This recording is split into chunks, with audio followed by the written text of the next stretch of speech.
Welcome to Toffee TV. It is the Everton News Daily, 14th of November 2017. Where's this year gone? And where's the time gone since Everton sacked Ronald Koeman? It's been, what, 3 weeks now? And Everton still seem to be chasing their tail. Never mind any managers. What exactly is going on at Everton Football Club? All these names were being linked with. All these managers we're supposed to have approached, and yet no decisive action.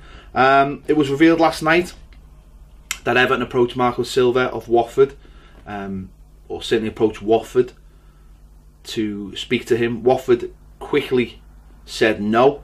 There is no release clause, no break clause. Everton is reported have offered £8.5 million. That has come from Paul Joyce for the manager, but it does not seem to be happening. Silva himself is reported to be keen to speak to Everton. Is reported to want to come to Everton, or certainly ambitious enough to come and speak to Everton and see what the plan is. But that does not seem like it's going to happen with Watford, who, let's be honest, have been very cavalier about their managers in the last few years, but they think they found a good one. They think they found one for the future, and are saying no. Will it end there? We don't know. We really don't know. Will Everton go back with more money? Will Silva put himself in a situation where he has to leave the club? Again, I don't know. I can't see that happening. But we'll just have to wait and see. Sky Sports today are reporting that Silva and Allardyce are now off the table. They are reporting that Allardyce was spoken to over the weekend. Everton are only offering him a contract till the end of the season, and he's decided that's not long enough, and he's now off the table. So if that is true, then Everton are in a right mess. But not only in a right mess, what kind of thinking does that show? One day they're looking for a manager till the rest of the season. The next minute they're looking for a manager who is long term. What is the thinking here? What is the planning? What exactly is going on? You know, me and Baz did a video talking about exactly, what are Everton doing? Is the plan get a short term manager till the end of the season and then go after a big target, or is it trying to get the man they want in now?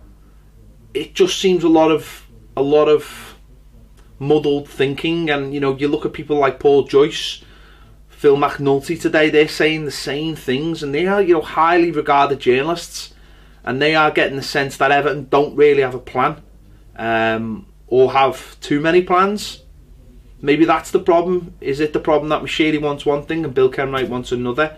What is going on?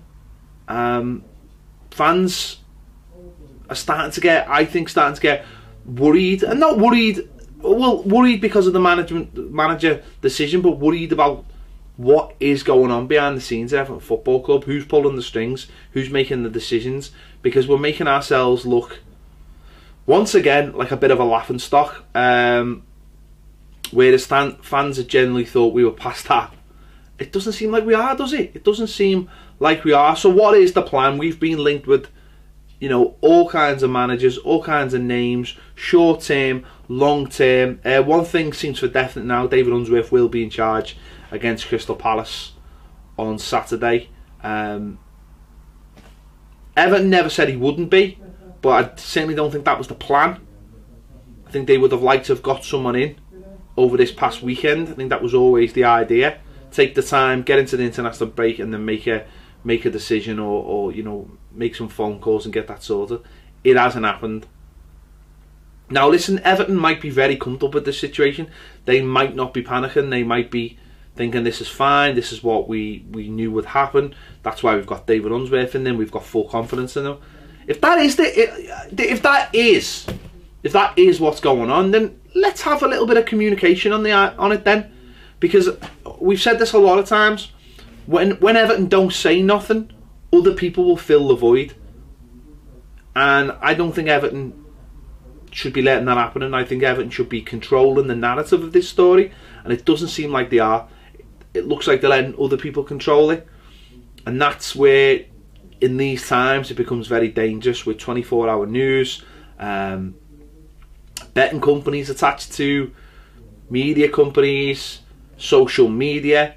You know, the void gets filled by somebody, and I think that's what Everton need to control a lot better. They'll just say, well, why should we? Silence, you know, we're going along doing our business. Silence is exactly what we want, why we get on with it. But someone else will fill that void, and I think that can be damaging.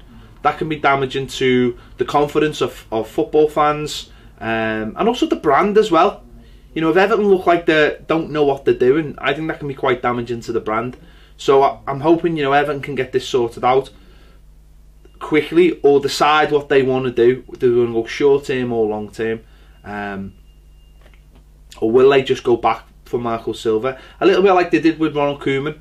You know, obviously circumstances were different then, it was the end of the season, but will they go back and throw everything into trying to get Marco Silva, knowing that if they can't get him now, maybe they'll get him at the end of the season, and we'll have David Unsworth in there in the interim. Well, if that's the plan, make that the plan, and let's, you know, tell everyone that David Unsworth is the man for now, and then and move on. Simple as that. Yeah, it's a worrying situation because there's a really big game on Saturday, and I think maybe it'd be better if that is what's happening, tell David Unsworth he's the manager for the rest of the season. Get the players knowing who's the man in charge, so we can get rid of all the idiot spats like we seem to have with the Morales and the situation with Morgan Schneiderlin. Get that all out the way. Let the players know that he's the man in charge for the rest of the season, and let's get on with it. So everyone knows where they are, and they're not all thinking, well, we can disrespect for this man, or we'll be all right when the new manager comes in, or whatever. Let's get it done and dusted and move on, so we all know where we are. So yeah, that's the managerial situation. Again, tomorrow there'll probably be another name in it. I think Marco Silva is still the favourite according to the bookies, but again, the favourites have changed every single day, so we'll wait and see on that one. It is almost the end of the internationals. Ireland obviously playing tonight. Obviously, I think Seamus, there's pictures and video of Seamus Coleman kicking a ball around yesterday. That's nice to see. Obviously, if they get through, it'll be a big thing for Seamus Coleman to get to the World Cup, so they're playing later on. A little bit of transfer news, not really big news, but Everton have been linked with Swedish youngster Axel Wallenberg. Wallenberg, am I saying that right? He's a left back. He apparently trained with the under-18s on trial, and he has told Swedish reporters that he'll be back in December after his trial. So one to keep an eye out on, a name you'll never forget, Axel Wallenberg, Swedish left back, possibly signing for the youngsters. And that's about it for today, to be honest. Not loads of news, but obviously the Marco Silva stuff is pretty big, so we'll be keeping obviously an eye on that. If you haven't caught the video with me and Baz discussing the managerial situation, make sure you catch that. If you're on Patreon, make sure you catch the Tuesday topic. We'll be discussing all the players out on loan, and make sure to check out the Crystal Palace match preview when it comes out. Normal service will be resumed soon. We're nearly back into the Premier League. Thank the stars. I'll see you later.